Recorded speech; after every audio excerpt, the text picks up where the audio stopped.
Smash that subscribe button, give us a thumbs up, and like the video. There will be a part 2. This is a FarmBoy's podcast with former Airborne infantry and an employee of the Army Research Laboratory, Michael Greenwell. Michael Greenwell. I'm a retired Sergeant First Class. Served in the United States Army for 21 years, from 1986 to 2007.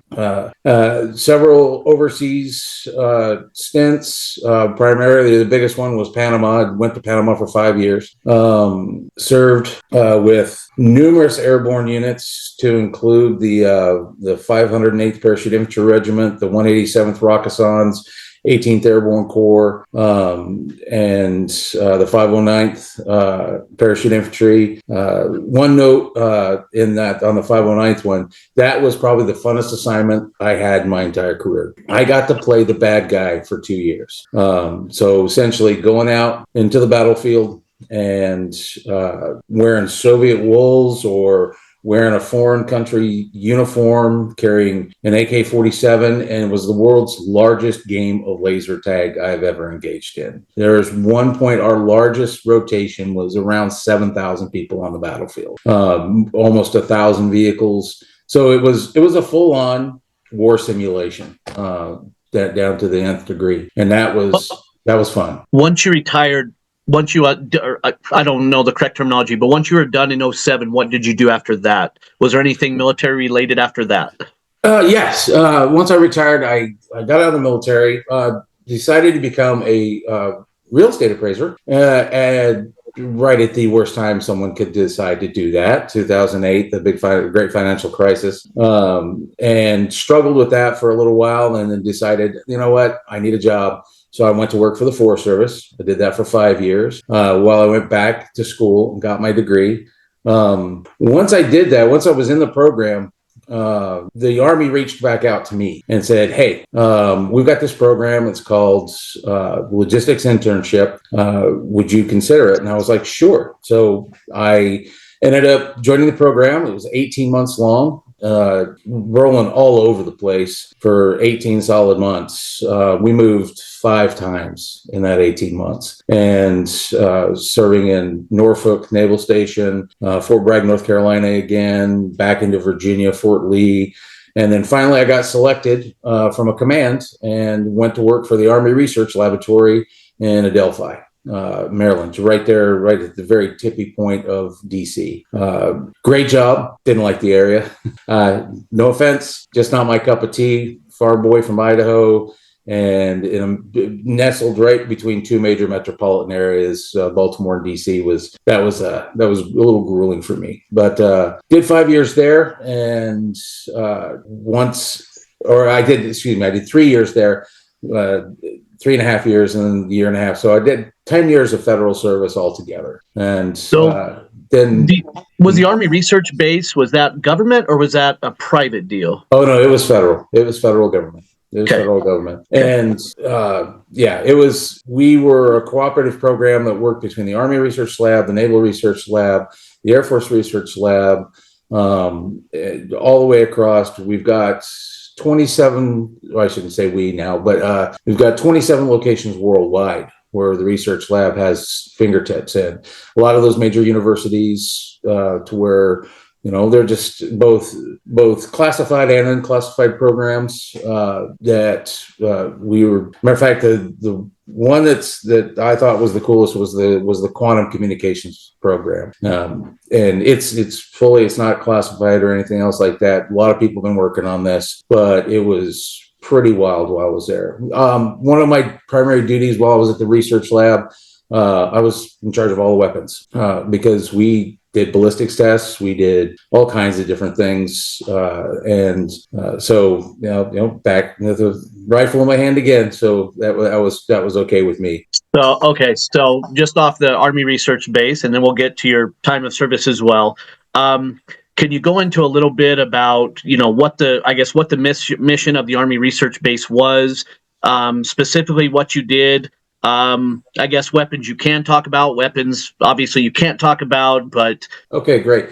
Yeah, the Army Research Lab, our primary mission there was to increase the capabilities of the United States Army soldier, increase their capacity to perform the mission and basically engage the enemy. I mean, that's the name of the game. It's the we're the Army. Our job is to engage the enemy and destroy them. Pure and simple. A lot of that, my primary purpose there was logistics. So getting the right equipment to the right people at the right time. That could mean anything from a stapler on their desk to the strangest request I have ever heard in my entire life. Yeah, we need the front section fuselage of a 747. It was like, excuse me? Yeah, we just need the front fuselage section. That's it. Oh, right. So yeah, they had to go out and find a boneyard, an aircraft boneyard, and do the contract and get it transported. And it was just, I was like, wow, this is pretty wild. I was also in charge of. I was not the least liked person. My position was the least liked position because I also went after the people who lost things, and that led to some tensions, quite a lot. We call it a flipple, a financial liability in property listing, and basically somebody loses a piece of property, you have to do an investigation, their chain of command does an investigation, it goes all the way up, and if the person's found liable, then that money comes out of their pocket if they find negligence. So okay, so you just said this in the news today. We have a lot of drone coverage. I'm sure you've seen it. Oh yes. They say that they're looking for a missing nuclear weapon that was possibly taken out of Ukraine, whatever. Do you think there's any substance to those stories? That's the most likely result of something like that.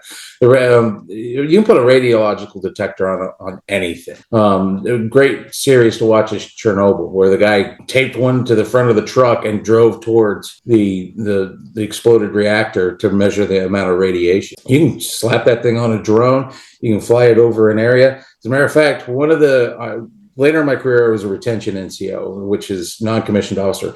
But as a retention NCO, I was attached to a unit called the RAID team. Now, there are several RAID teams across the entire United States. The Rapid Assessment Initial Detection. If you ever go to a big sporting event or something like that, you won't see these guys, but look for the guys with really short hair, dressed pretty well, and walking around like they're looking for something. They're not Secret Service. It's most likely these are RAID guys. And what their jobs were to go to these great, big, huge events with radiological detection equipment, things like that, to intercept threats that may have gotten through. So it's something that's been going on for quite some time, probably just post 9/11. The raid teams came online. Are you saying at most major events there these? Oh yeah.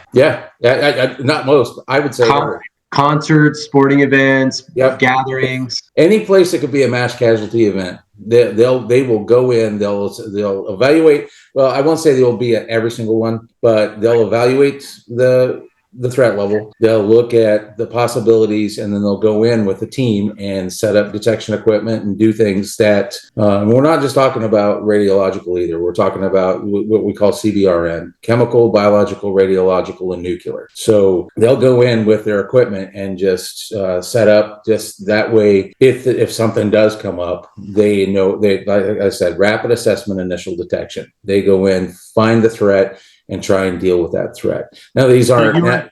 A lot of these guys are former special forces, so they're not just guys straight out of basic training. These are all senior leaders throughout the military. And you were on this team. Well, I was a retention NCO. I was their retention guy. So I helped with, when their contract came up, it's like, hey, you want to re-enlist? All right, this is what you do. But I knew I got to know all the members on the team, went out with them once or twice. So I got to see what they did on the ground. But no, I was not part of the team.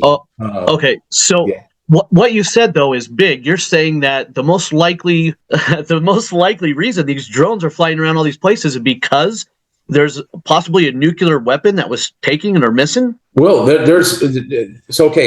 the Soviet Union had a number of what they called suitcase nukes towards the end of the Cold War, and they were primarily designed to be snuck into Germany or snuck into the NATO countries detonated as a precursor to a full-on attack. That it's well documented that those things existed out there. That one has not popped up yet. It frankly surprises me, especially after the fall of the Soviet Union and so much stuff got sold off. Things went missing. Their senior military leaders were selling their stockpiles like they were candy. So, matter of fact, if I remember correctly, now some of the best fiction leads you to some of the most horrific nonfiction. There is a movie, and I'm struggling to remember the name of the film, but that was the key thing. They smuggled in a nuke radiological device, and they were trying to find it using those very means that, what we're seeing right now. And that was the crux of the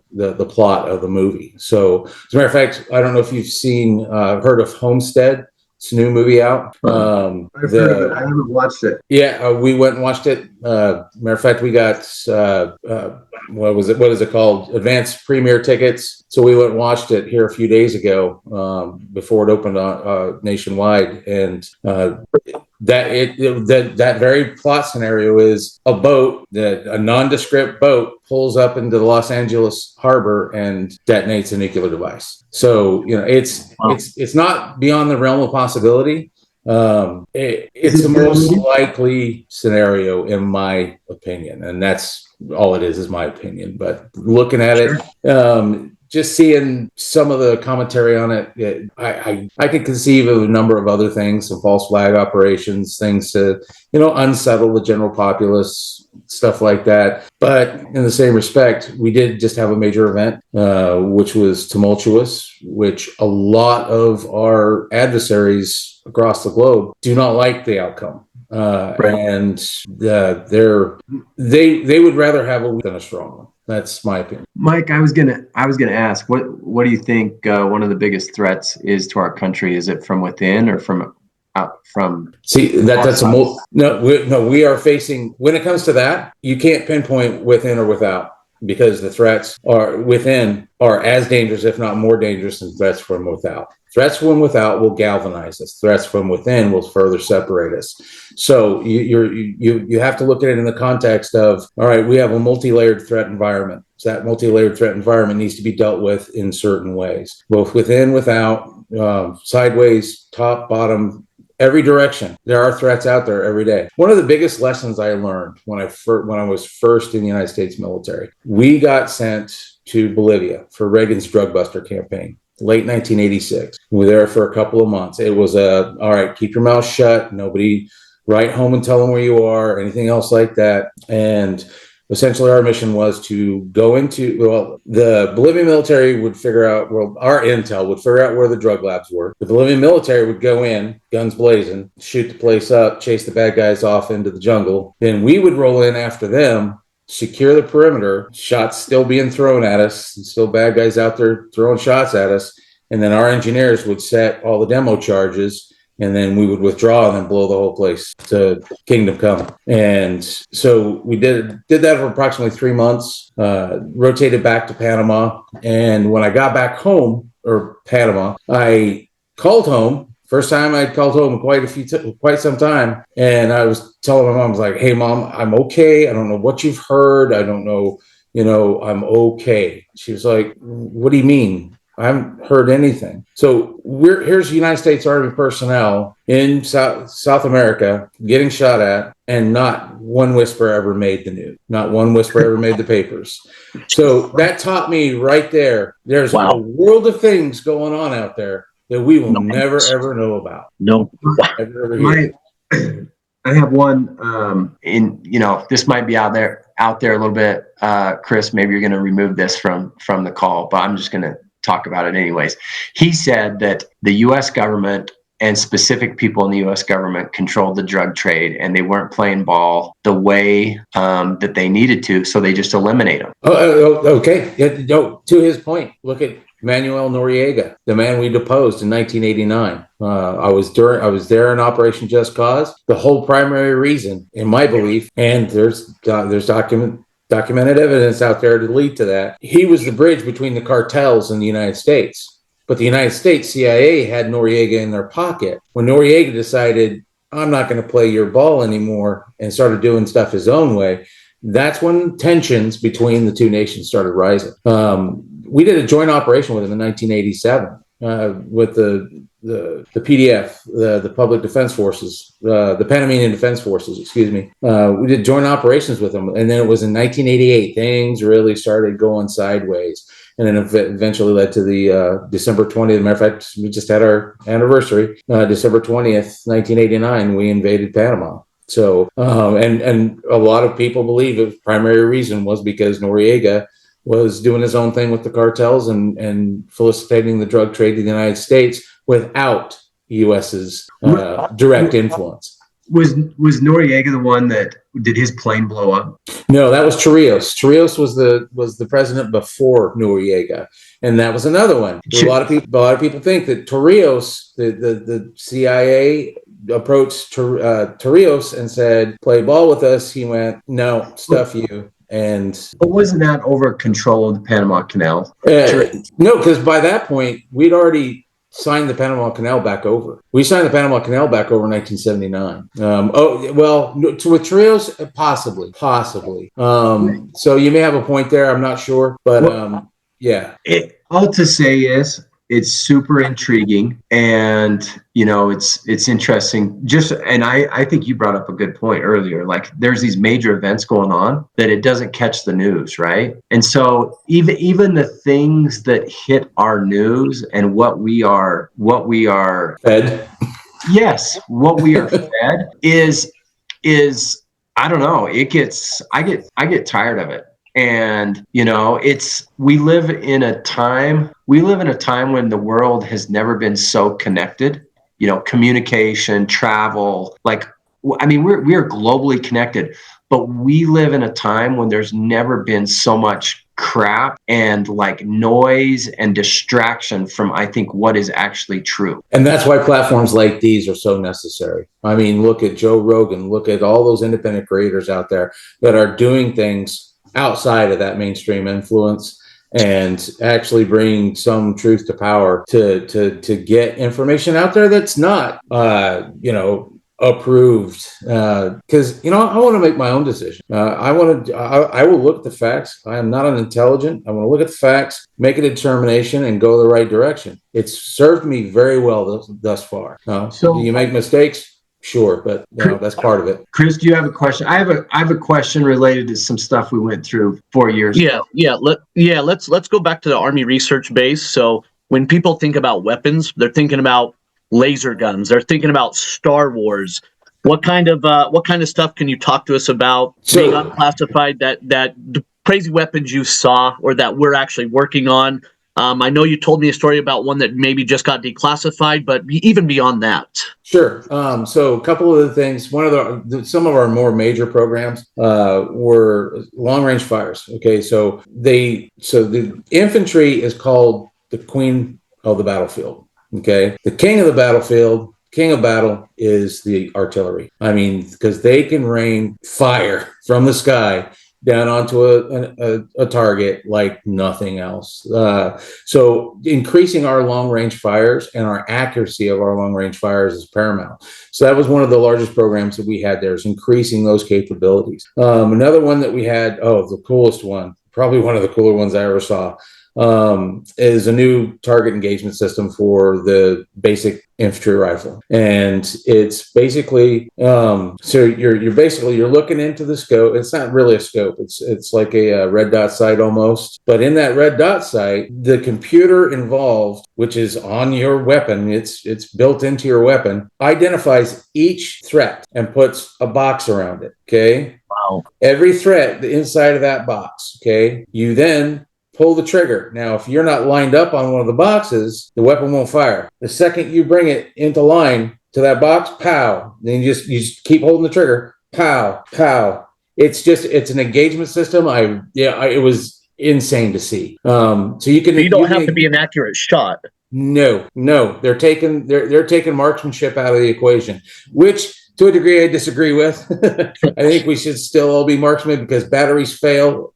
Electronics fail, and you still need to know. Matter of fact, when I was in Fort Lee, Virginia, they brought back land navigation with a compass and a map after ditching it several years ago because we had all these nice, neat toys now. They ditched land navigation. So we'll never need to use that again. The Army figured out in Syria. As a matter of fact, that's where they figured this out. We got into the battle space with the Russians. The Russians had some type of device that knocked our GPS out. So we weren't able to use GPS in Syria. And all of a sudden, paper maps and a compass became very valuable again. So it was all those things put together. It's an integrated system, but when it comes down to its core, my very firm belief is that the soldier is the ultimate weapon. That soldier is the ultimate decider of how the battle's going to go on the battlefield. The last one, which recently, I don't think it got declassified. I think somebody leaked some stuff out, but they were testing the new Hellfire missile while I was there. And the biggest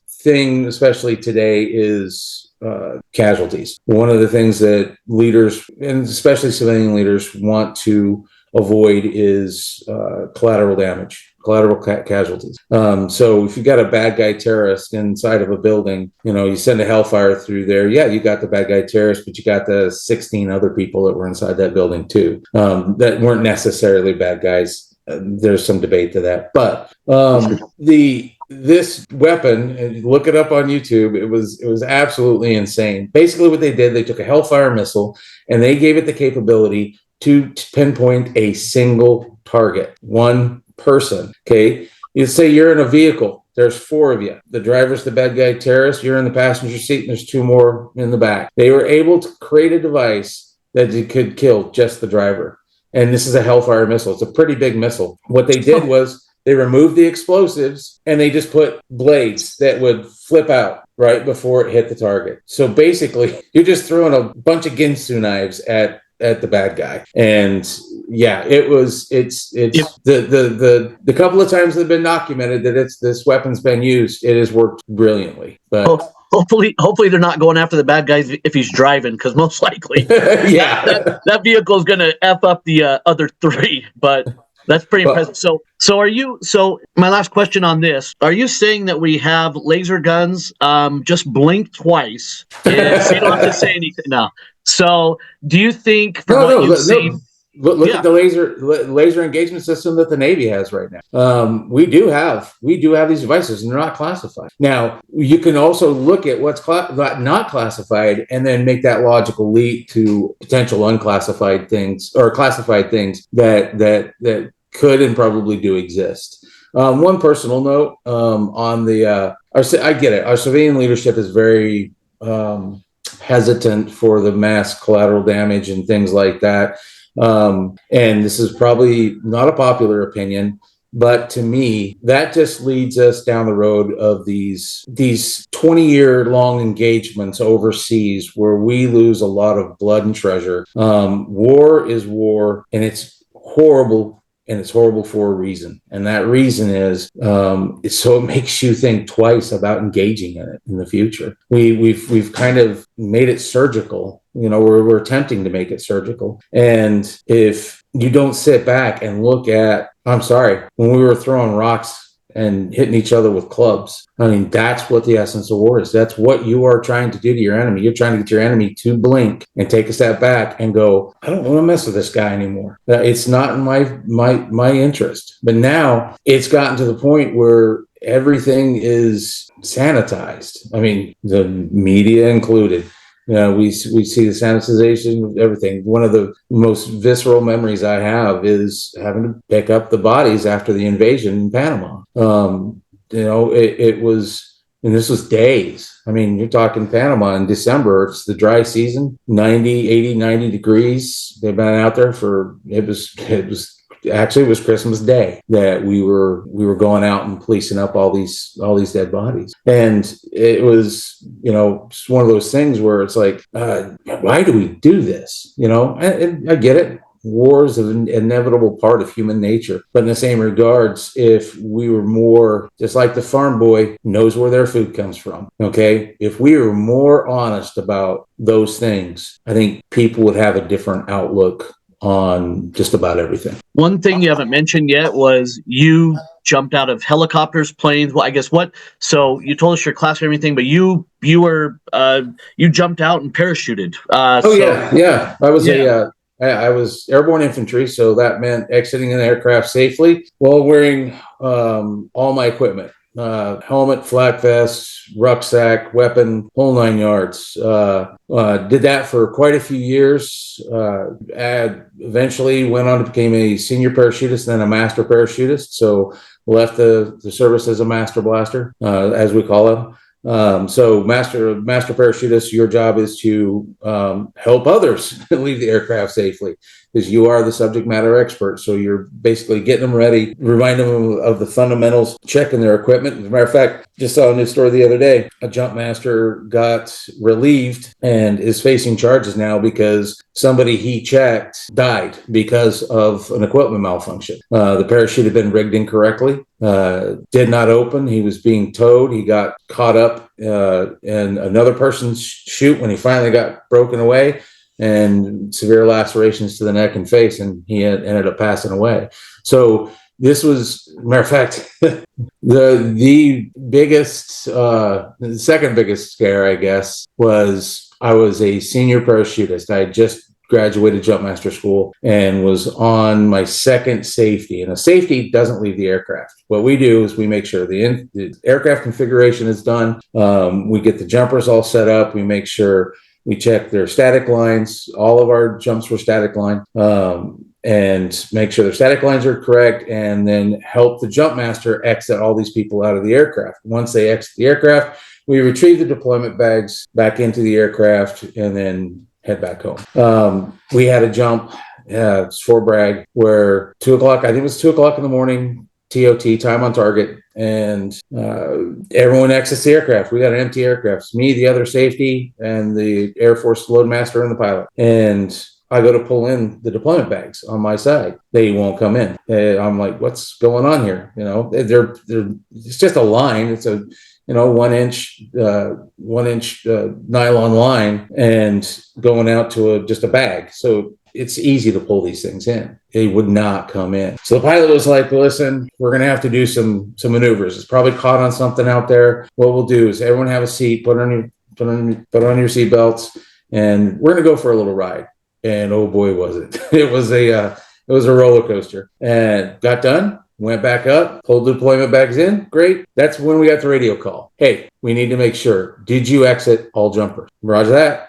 All jumpers gone. We exit everyone. Double check. Make sure no one's hiding in the aircraft. Make sure we're like, what's going on? We have a jumper missing. We need you to check your aircraft again. So I did. So me and the other safety, and he was senior to me, and he was like, listen, I don't know what's going on, but this isn't good. I was like, oh yeah, you're right. This is not good. What we found out, what happened was, so your very first jump when you get to a new place is always going to be what we call Hollywood. You're jumping just the chute and your reserve. That's it. Your helmet, of course. You don't have your weapon, your rucksack, all this other stuff weighing you down. The riggers had made a mistake on the interior of the pack tray where they had put one extra loop of what we call 50-pound test line. So that test line, if you exert 50 pounds of pressure on it, that line will snap. Okay. Well, they'd put in a couple of loops on. I don't know if it was 2 or 3. The young lady who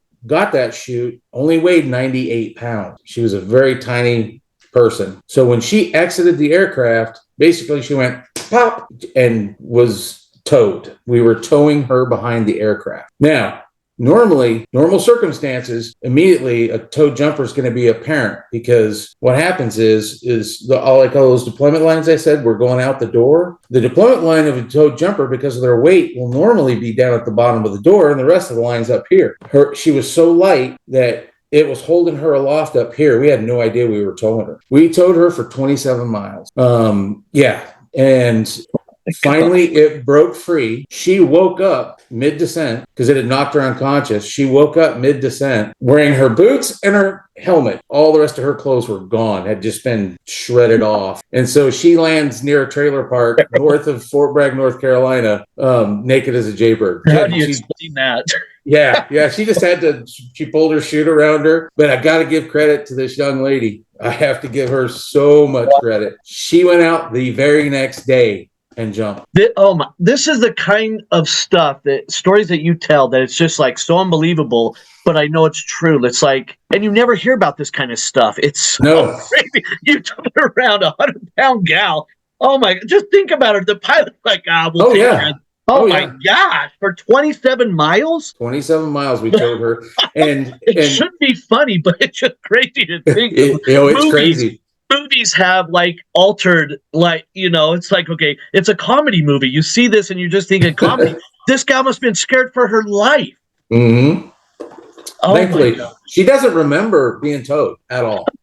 She didn't remember being towed. She just remembers she woke up mid-descent. So that was probably a positive thing. But and like I said, it's Army policy. When something like that occurs, they get them right back out within 24 hours, get them on an aircraft and get them to jump. Because if you don't, they probably will never jump again. And so you corrected me. You said you weren't an airborne ranger. What was the title of what you were then? I was airborne infantry, paratrooper. Airborne infantry. Okay, paratrooper. Yeah. Okay. All right. Cool. Okay. Yeah. So Logan, you had some questions then. Go ahead. We can go back and forth and zip, and I can always edit it and cut and put people different places because I want to hear more about the war, your war stories when you were the bad guy, like you've told a few of already. But We'll just kind of jump back and forth here. So we're not Joe Rogan, so bear with us. We'll kind of jump. No worries. I was going to bounce around a little bit with what Mike thought about the threat of COVID, just from your perspective, your training, everything that you've been through. And the reason I thought of it was we were talking about weapons, threats, and really kind of where I want to go with it is what is the threat of an actual, virus or something similar? Biological. Yeah, biological. It's one of the threats we watch out for. But anyway, I'll let you. Sure. I was just like everyone else at the start of COVID. There was an unknown quantity to it. Wait. Told. Were you at the Army Research Base at the time? Correct? Yeah. Oh yes. Okay. Absolutely. Okay. What was funny is I didn't get to go home and just stay home like everyone else because of the weapons. I had to make regular trips in there because you don't just leave weapons. We have an arms room where they are secure. But the Army's policy is to check them on a periodic basis. So I was having to travel in. Most surreal time of my life too. Driving I-95 into DC, and there's not a soul, not a single solitary soul. Matter of fact, getting stopped by the state police going, "What are you doing out here?" Here's my letter. I have to go to work. And so it was wild. But I was on the same boat as everyone else. I mean, it was an unknown quantity at the time. Where I first started having serious doubts was on those days when I was home and working remote. I would take, a half an hour, 45 minutes, throw my rucksack on and go for a walk. That's something I love rucking, and it's what I do to keep in shape and everything else. And I go out there and I'm walking down the road. I'm in a wooded area. There is not a soul near me. And a military police officer pulls up. "Where's your mask?" I'm like, "What? Are you serious right now?" The only reason I got somebody close to me is because you came up to me. And it was at that moment I went, okay, this is gone beyond.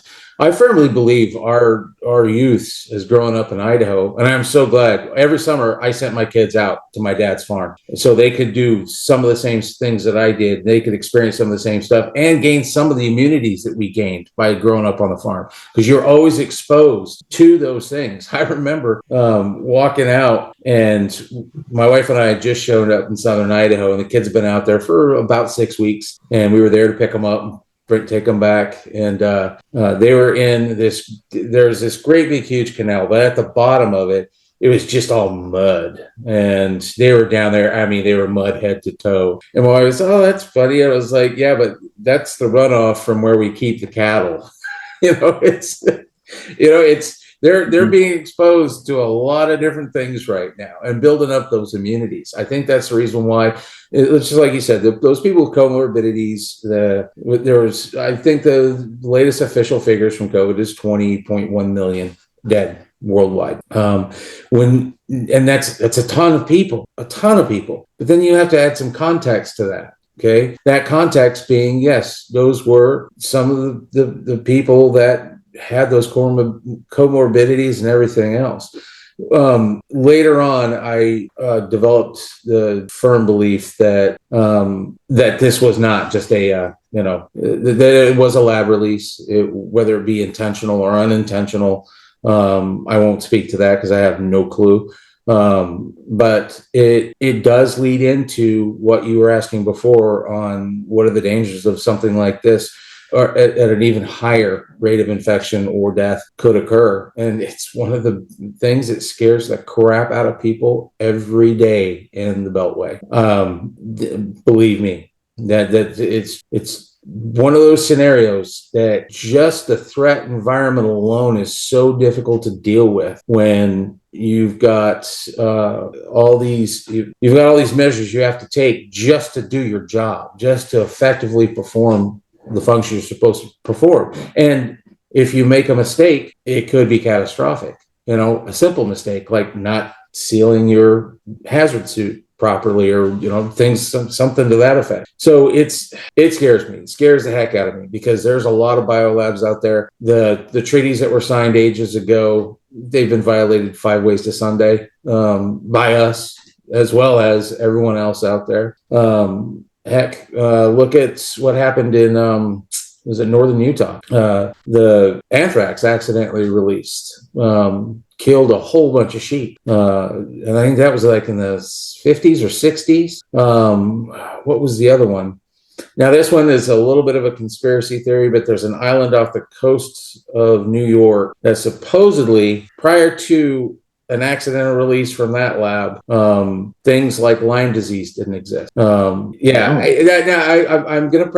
I preface that with a little bit of I've heard this story a few times, but prior to that, Lyme disease was virtually unknown. And so I can't say what the veracity of that claim is true or not, but it's one of those things, when you've got some of these wild fictional stories, they lead into the nonfiction and they are just absolutely terrifying to me.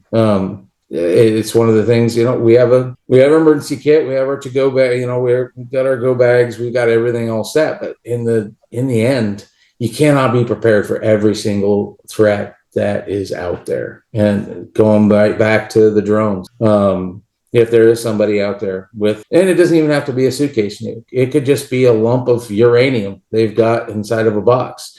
They detonate a lump of uranium and spread it all over a wide area. You're talking decades of cleanup and issues and problems. So it's get intelligent, know how to deal with certain things, know how to deal with certain threats, and be flexible because you never know what's going to get thrown at you next. That's all there is to it. I hope that answers your question, Logan. I appreciate it, Mike. What's some of the craziest stories you have, Mike? Whether it be Panama, war games, like let's hear a few of the stories, and then maybe we can ask some questions based off of that. You were in Panama for 5 years. I've heard a few about a kid calling his parents during a gunfight. He had to hang up. His mom went crazy. That was me. That was so the invasion of Panama happened 19th/20th of December 1989. Flew in on helicopters. We assaulted Fort Amador, which was a joint U.S. Panamanian post. So the tensions were already there. You had Panamanians on one side of the post, you had U.S. personnel on the other side of the post. The problem was the U.S. personnel were primarily all families. That was the family housing over there. So our mission was to land on Fort Amador, assault through the housing area, set up a perimeter, get all those dependents, all those civilians out of the battle space, and then do our follow-on mission of taking out the PDF, the Panamanian Defense Forces. So a few days goes by, we're doing our missions and everything else, and we get to a point where we're searching some of the offices, and I just happened to pick up a phone, and it had a dial tone, and I was like, "Holy crap!" So I'm like, I'm smiling and dialing as fast as I can, and my mom picks up the phone, and I'm like, "Hey, Mom, I'm just fine. Everything's good. I'm okay." And then just at that moment, an explosion happens, and then a bunch of automatic gunfire. Just boom, pop, pop, pop, pop, pop. And I'm like, "Mom, gotta go." Click. Yeah, dumb, so stupid of me. Just the dumbest thing I've ever done. And the next thing I know, it was a couple hours later. It was a couple hours later. My first sergeant comes over, come here. I'm like, oh no, what did I do, first sergeant? They drive me to an active phone line so I can call my mom back and tell her I'm okay. Because she went straight to her senator and was screaming. I just heard my son get killed on over the phone, and she was apoplectic. She should have been. I was an idiot. And my first sergeant commander were like, that was one of the best things about my military career. I had some of the best leadership a person could ask for. I can count on one hand, okay, the amount of leaders I had that were substandard. And I had a lot of leaders over 21 years. Okay. That is fantastic. And yes, were they a little pissed at me for drawing some congressional oversight over my current existence? Sure. But in the same respect, my first sergeant, it was funny because we were walking back and he was like, I would have done the same thing. I'm like, okay. All right, top. Cool. All right. Outstanding. But Panama was just, I want to equate Panama to college in the 80s. It was where you went, you worked real hard to get ahead, but on your off time, it was just a party. I mean, of course, during the invasion, it wasn't, but prior to that, that was just one party town. I mean, Panama City was just complete. It was insane. I mean, you could not necessarily proud of this, but one or two occasions, oh, it's time. We gotta go home. Anyone know what time it is? No, open the door and it's sunlight. We've been there all night. And, it was just one of those places where it was surreal to an extent. I will tell you one other one. My surreal ones, I don't know if I ever told you this one, but so in 1994, we go to invade Haiti. General Cedras was the commander there. He took over from the civilian government, and the United States basically gave him an ultimatum. Hey, give up or we're sending the 82nd Airborne your way. I was in the 18th Airborne Corps at the time. We were the combatant headquarters. So he does give up. The problem is we've been doing our loadout for several weeks at this point. Most of our equipment is on ships heading to Haiti. A lot of our stuff's on aircraft heading to Haiti. Those aircraft land, start dropping off stuff. So now all of a sudden it's like we're on aircraft flying to Haiti, preparing to assault. We're going to parachute in to the Port-au-Prince airport, and we get turned around because he gave up. Land back at Fort Bragg, North Carolina. I literally got off the aircraft, thank God, and kissed the ground. And was like, didn't have to do this. Thank you, Lord. And get up, I see my sergeant major, and he's like, Sergeant Greenwell, glad to have you back. And I was like, thanks, sergeant major. And he's like, see that plane over there? Get on it. I'm like, what are we doing?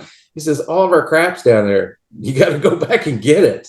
Send it on aircraft back here. Oh, well, roger that, sergeant major. He says, I'll be behind you by a day or two. It's okay. And it's a civilian contracted air L-1011 we're getting on. Now, here I am, full battle rattle, camouflage on my face, helmet, flak vest, weapon, fragmentation grenades, the whole 9 yards. And here I am sitting in the 6th or 7th row watching the Flintstones on our flight down to Haiti.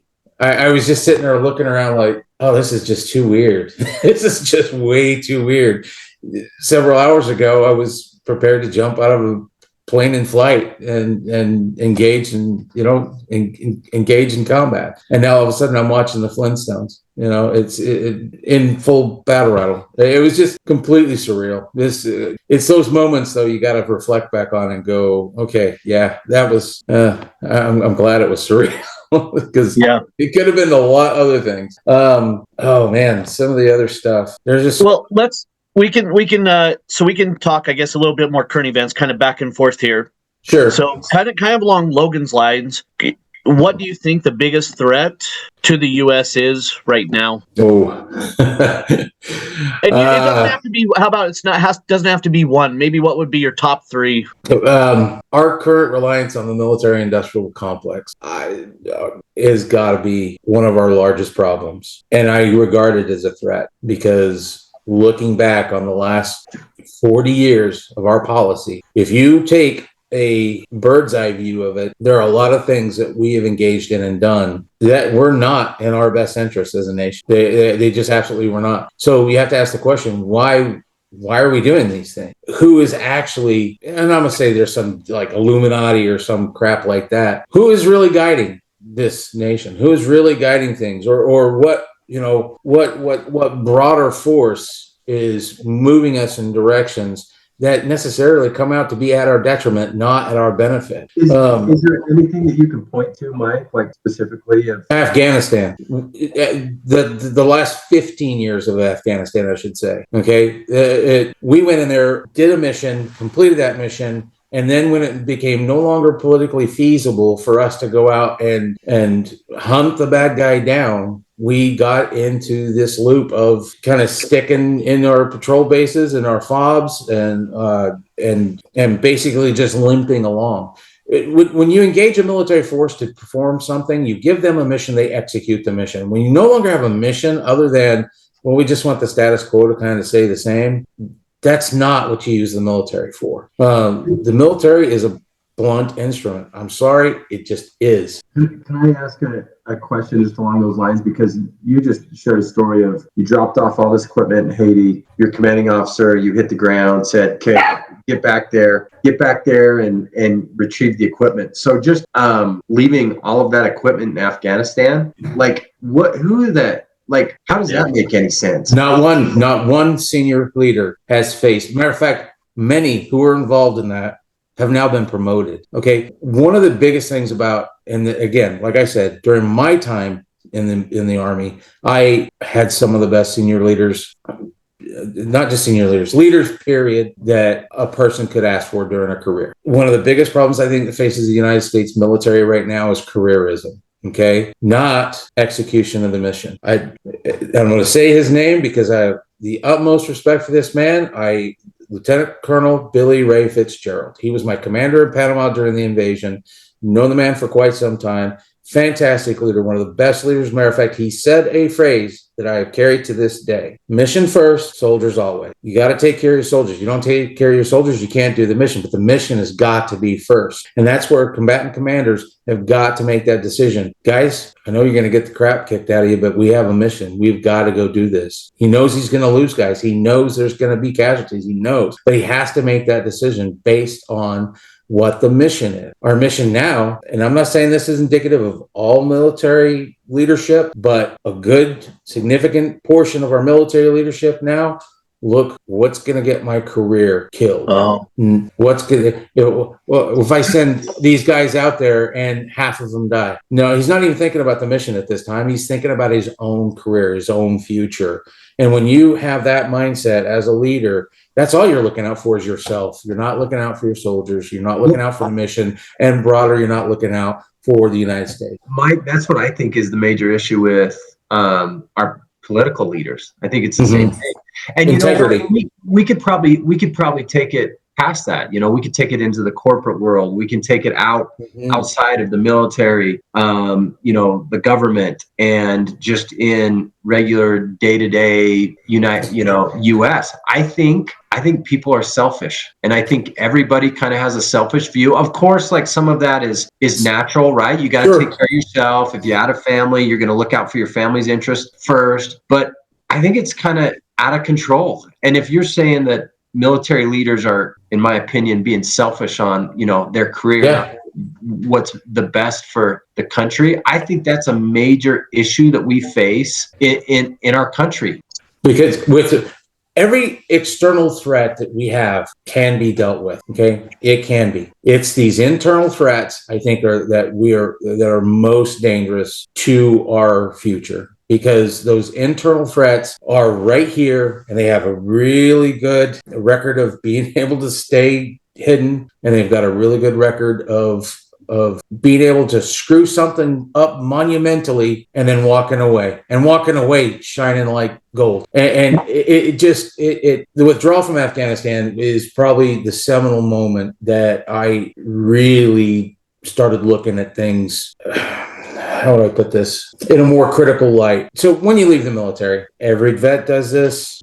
it's just the way those young guys didn't have it near as bad as I did, or whatever else, the BS people spout. I got the rare opportunity, okay, as a 50-year-old to go back and go through a course with brand new, fresh lieutenant they were getting their final training before being sent out into the Army in general. I got to train with them for 12 weeks. I was out there doing rucksack marches with them. We did the land nav course together. We went all the classes together. We had 1 or 2 civilians in each class with these cadets. It's basically what they call BOLIC, the Basic Officer Leadership Course, and that was part of the requirement for our internship, was to go through with the lieutenants for a number of reasons. Number one, to give a general civilian who doesn't have a military background, who's coming into this position, a viewpoint from a military perspective, and number two, networking. You're starting to build bridges and relationships with people who might be in the military for decades. So, but seeing these young men and women, I went from the belief of, our current crop of people just is garbage. It's just garbage. You read the stories, you hear the stories,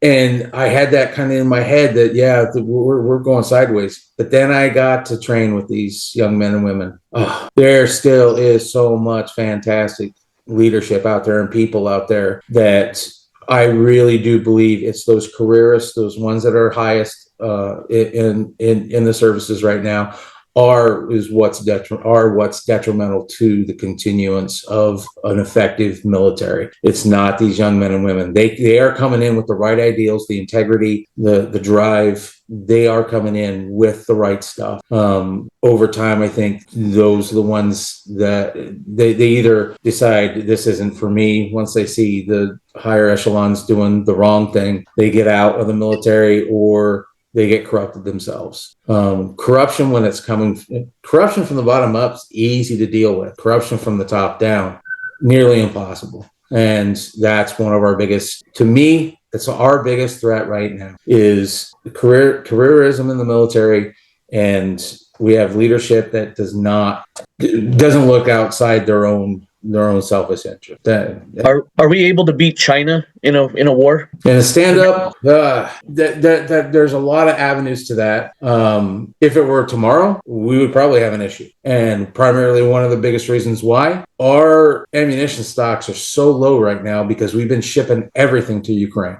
Especially our artillery stocks. Our 105 shells, they're estimating it's going to take 7 years for us to replenish the amount of stocks that we've shipped to Ukraine so far. 7 years of full production to replenish a lot of our war stock. Okay. Now, I'm not saying we don't have war stock that's out there. We do. Okay. But instead of being able to fight, 10 continuous days at 100% speed, that I've heard estimates that we can do 2 to 3 days at 100% speed. So that severely decreases our combat capabilities to the point that it would be, I think it would be a tough fight. I think so. This part was censored by YouTube, so I can't say who they're talking about.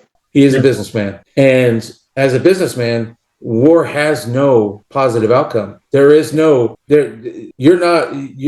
red at the end. You're not in the black. You're in the red. And he looks at that as being, of course, if somebody comes up and smacks us across the face, I think he's gonna punch back, and he's gonna punch back twice as hard. But in the same respect, he doesn't go looking for a fight. He doesn't go looking for a lot of these mechanizations where, well, if we do this over here, like personal opinion, this support for Ukraine, I feel for him. But part of the reason why Russia attacked him is because of what we did. We've been pushing since, I think it was the early 90s, the push to draw Ukraine into NATO, threatened the Russians to the point to where of course, and they had to pick the right time to do this. And when was the right time? When we had somebody in office and wasn't going to do anything about it. And that's the reason why they invaded Ukraine. They invaded Donbass in 2014. They invaded Ukraine. And both, but not in the interim that. Right. So I've listened to a few guys. There's an economist out there. I'm trying to remember his name. I think it's not Sachs. He's an economist, but this guy is brilliant on foreign policy. Matter of fact, he does this. He travels all over the world and gives governments advice on economic issues and things like that.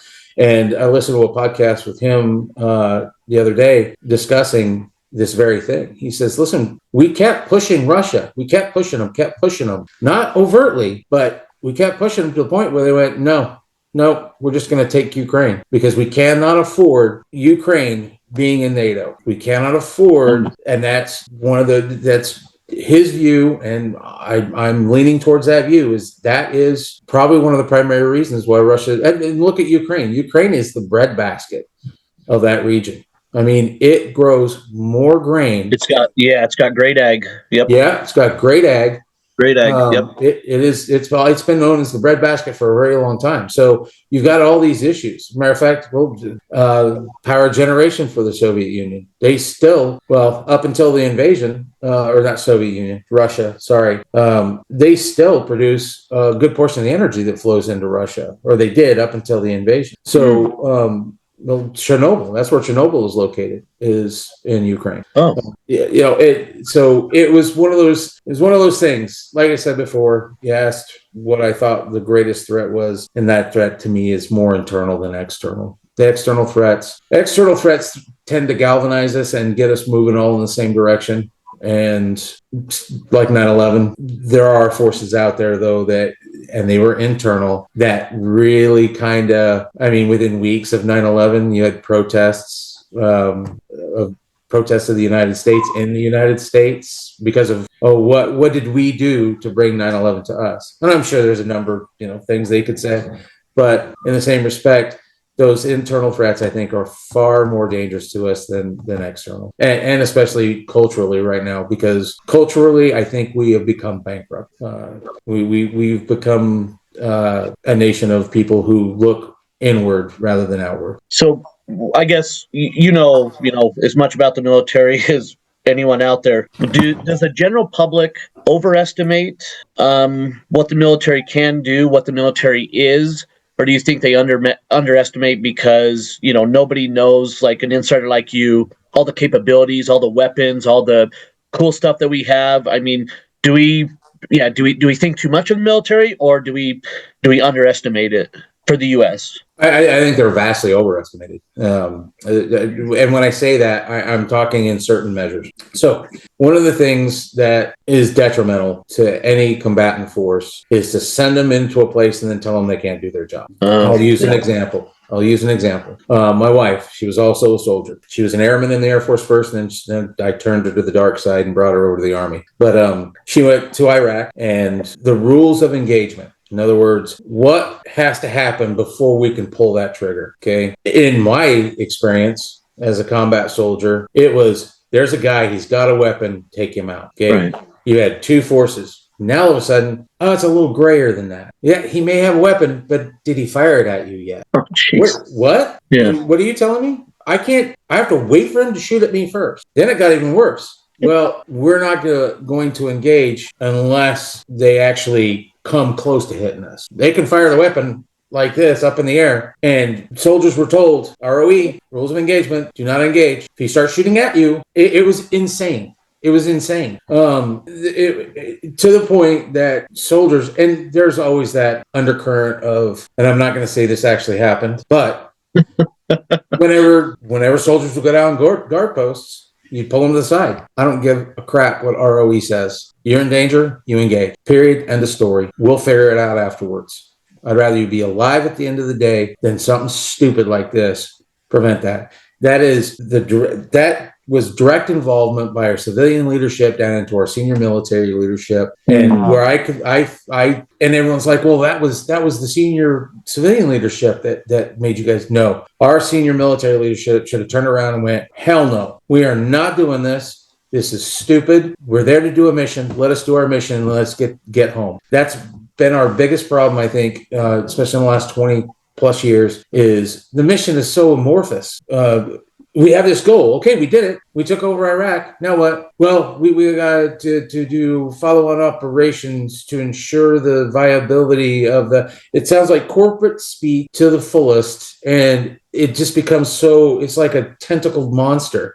It's going everywhere, and you can't pay attention to all the tentacles all at once. So is that driven by money? Primarily, yeah, I think so. I think that's primarily, it's a money-driven aspect of it. War is profitable, and the more war you have, the more profit that can be raked in. One of the biggest things Dwight D. Eisenhower said right before he left off, spoke of what I said before: the military-industrial complex. They have some powerful arms out there, and they're more than they. Do you honestly think they care about Joe Private from Kentucky who gets his head blown off by a Taliban? No, they don't give two craps about that. Their profit margin is what they care about, and that's where it comes to the civilian and senior military leadership to be that firewall.